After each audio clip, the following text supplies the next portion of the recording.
All right, we're live. So where you at right now, man? Cleveland, Ohio, heart of the well, I always say the heart of the Midwest, but I know Chicago is. But yeah, Cleveland, Ohio is actually the sun just came out, so I'm feeling good. Hell yeah. The sun's reflecting off all those plaques. It's been a lot of years of hard work and dedication, and I feel like all the awards are starting to come in. I love that. Yeah. Well, yeah, man, for everyone like tuning in, like just do like a real quick, like 15-second intro, like if you can break it down to 15, but just just basic bones, like who you are, because we're about to go into it, but just real quick. Quincy Big Heff Taylor, man, Midwest representative of Def Jam and 300 Records, and music enthusiast, if that's good enough. That's great. Yeah, so we're talking to Big Hef here. Like when you say you're connected to the labels, like what all goes into that with Def Jam and 300? Doing more like artist development and promotions and marketing. A couple years ago, I got a chance to start my own imprint label called Capital Structure, and I did a joint venture with RCA. So, I just say like I do what's needed for the teams that need me. You know what I'm saying? So sometimes I might be doing radio promotions. Sometimes I might be doing promo tours. Anything that's needed to help the artist become successful, because a lot of them need different coaching. I love that. Yeah. Okay. Hell yeah. And then what's crazy is like you said you're in Cleveland, but we met in Detroit. Oh yeah, Like Detroit's the second home, man. Like I've been going to Detroit since like the Shady Records days. So I used to be heavy like with M, D12, Obi Trice, that whole movement coming out of Detroit. So fast forward to now in the new Detroit sound with like Icewear, Vezo, T Grizzly, Cash Doll, etc. Like I've been a part of it and just hoping to grow as well. So I'm happy to still be a part of T Grizzly's career and just making some good stuff happen. yeah, man. No, that's a beautiful thing. And I know you're part of the Nerve DJs, VP, right? Yeah, VP of the Nerve DJs. We got 2,500 DJs all around the country, and like the whole moral of it is just breaking new records and breaking new artists, and it gives me a support system anytime like I have a new artist, and if I can get 300 to 400 DJs playing that record, then I think I can create a movement with it. Hell yeah. Okay, yeah. And for everyone watching or listening, like you've won awards like living legend, lifetime achievement, like you've been in the game, man, and you've like got a lot of recognition and achieved a lot. And like how you just said, like you work with a bunch of DJs who could move records. Like I wanted to ask you specifically, man, because a lot of people who watch and listen to this are like starting out or trying to figure it out. So like what's one thing you learned, like one lesson you learned trying to break a song? There's no uh, there's no right and wrong way, and then you can't duplicate the exact formula for every person. So different artists have different demos, and they would to try to reach their fans. So uh, don't get stuck in one thing. I think that's a lot of the older guys, they get stuck in the way that happened in the past where we only had like 2 or 3 platforms, but now we have like 10 to 12 platforms that you can really break an artist on. So no matter if it's TikTok or if it's Snapchat or if it's Pandora or whatever, we just need to get some champions behind it and we can build a story on them outside of that. Yeah, that's a good point. Okay. So get some champions and then build the story. I like that. I like that because I tell people all the time you gotta find the people who believe in you and kind of cater to them a little bit. Yeah, definitely. I like artists just need to connect with something, and then, like I said, you can build a story around it. So if I tell them I'm talking to Mike, Big Mike from St. Louis off the Gary V show, then I can go to talk to the Source and Double XL now. I get it. Yeah, no, man, what you just said is like unlocking a code though. You know what I mean? Like you said it real quick and real easy, but connecting, building your story off what works, that's Yeah, genius, bro. yeah. I'm big on like I always say like nowadays we sell stories instead of selling music. So if people buy into your story, and that, they'll buy a T-shirt, they'll buy some music, they'll come buy a concert ticket, the whole nine. So they become a really supporter of you and your whole movement. Would you say, because I agree with you, would you say that you could have hot song, like so hot, but if people don't know what neighborhood you're from or what city you're from, like that's a red flag, right? Yeah, I mean, you know what? Like with today's streaming society, it sometimes it doesn't matter, but for the longevity of the artist, like there's going to be certain people that go check out Chicago music. There's going to be certain people that go check out what's happening in New York. So you just got to figure out like kind of like what's the balance and how you can connect with them people. So, and it's really easy because they're giving you all the analytics. Like these are your top 5, these are your top 10 streaming markets. So this is where you need to kind of concentrate at. Yeah. It's refreshing to talk to you, man, because you just have so much like experience, and that's what I value most is experience. And what you're saying is so true, because the way I think about it sometimes is like, just imagine you're selling anything. Like the people who are buying it from you, they're the people you need to talk to. Yeah, definitely. Definitely, man. It's been so many stories where, if I start working with a new artist and they'll just tell me like everything that they want to do, and I'll just have to put it in kind of like a simplistic format that, hey, we need to do this promo run. We need to do these press outlets just so we can have some people that's going to support them throughout their career. Yeah. Do you have any stories about being close to like one of these artists, and kind of going on one of those runs with them, and any fun story you could share about someone who like we'd all know, you know what I mean? Like any big time person that you were around at the beginning when you kind of like saw that first little in store in Kentucky or something? You know what? I mean, I probably have to bring it back to T Grizzly, just starting off with him. And, that's when First Day Out was out. A lot of people didn't have a face with a name, or they just knew the song. So we did high schools in Indianapolis. We did a DJ meet and greet in Chicago. Like, so we did a little bit of everything possible just so he can have a brand with his name. So no matter if it was that record or, here we are 4 albums deep or 4 mixtapes later, he's still putting out the same type of stuff and still bringing the same numbers in without a big record on radio. I see. And you think like when you guys did those in stores and high schools and everything, what's the draw? You know what I mean? Like what is the draw? You know what I mean? Like if he has First Day Out, but no one really knows him, like, are you just drawing people off the strength of the song, or like what were you guys doing to get people to show up?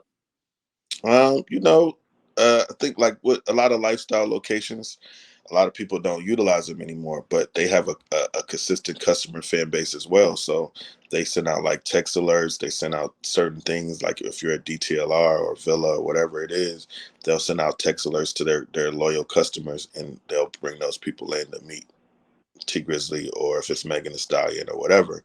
And now, you know, if you bring 10, 20 influencers in each market and they share that on their social media, now you got something right there. That's true. Yeah.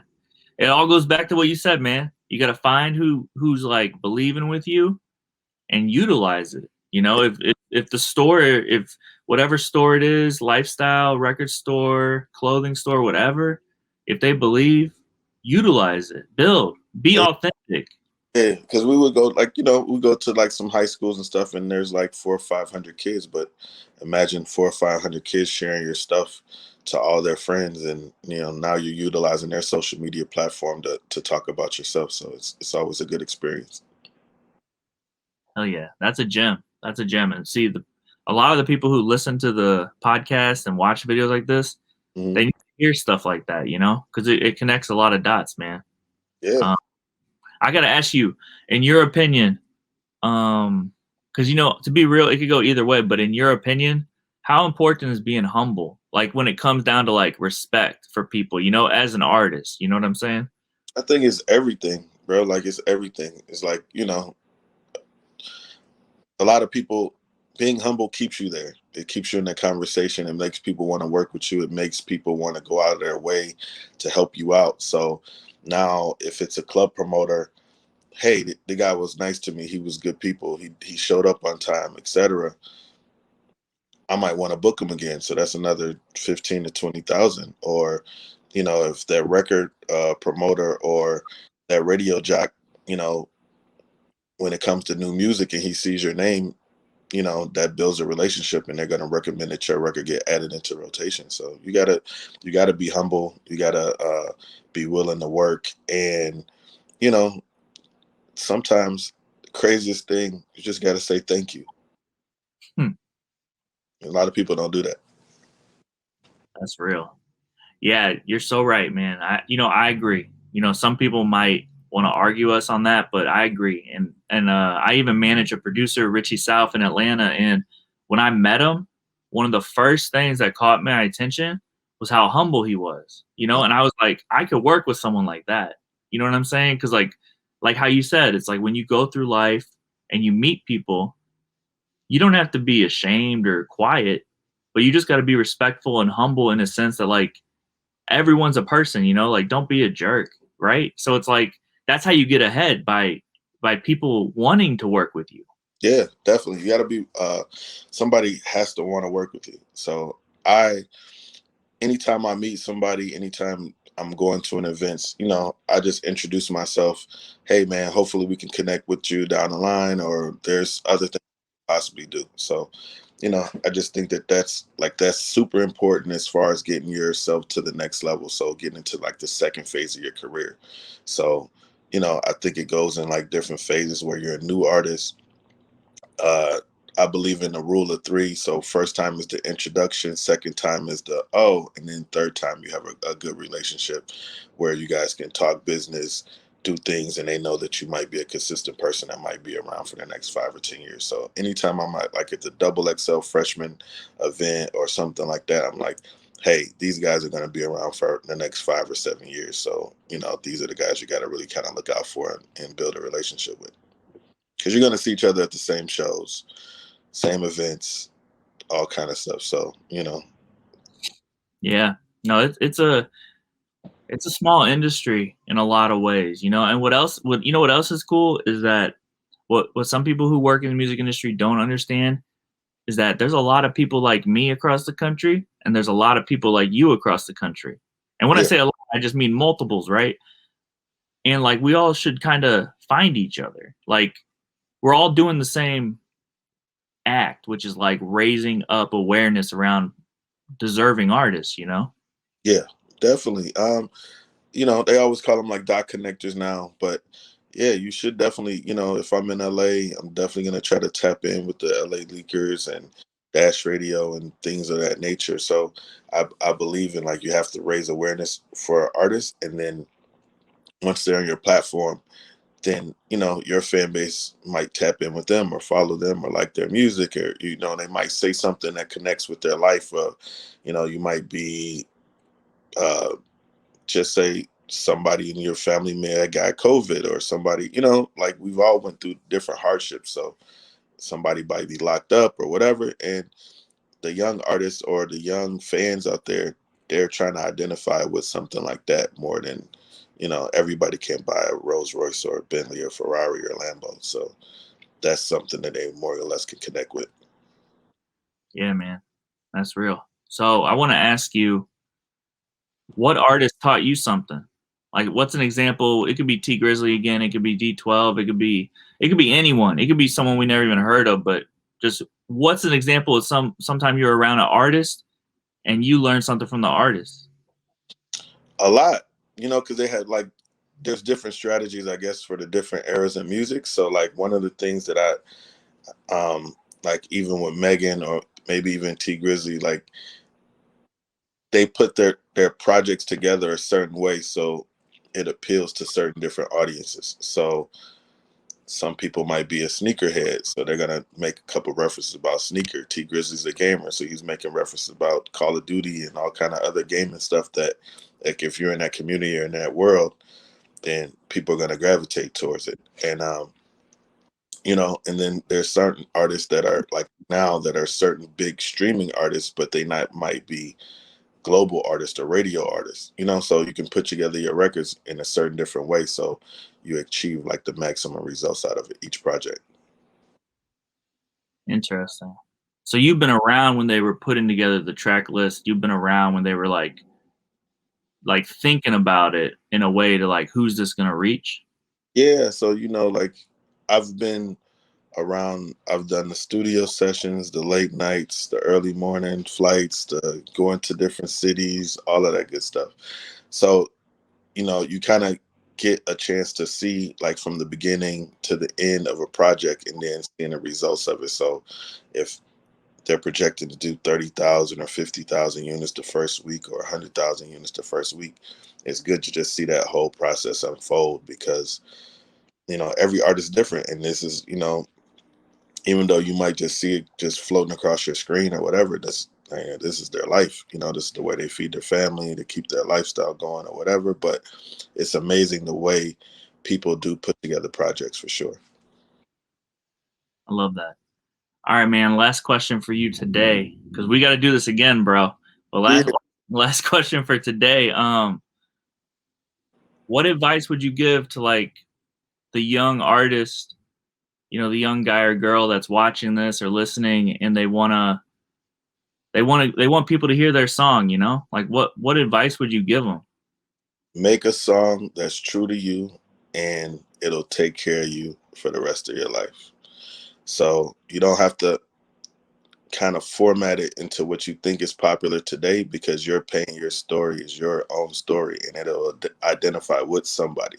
It'll connect with somebody. But find you a good manager. I believe in team. So I think if you find you a good team that's going to support you, talk about you, you all have the same goal, one focus, then you can go far. You can't do everything by yourself. Like, you know, that being at 300, it's really like teamwork, you know, like together we can get the artists to do stuff, certain things that they might not want to do.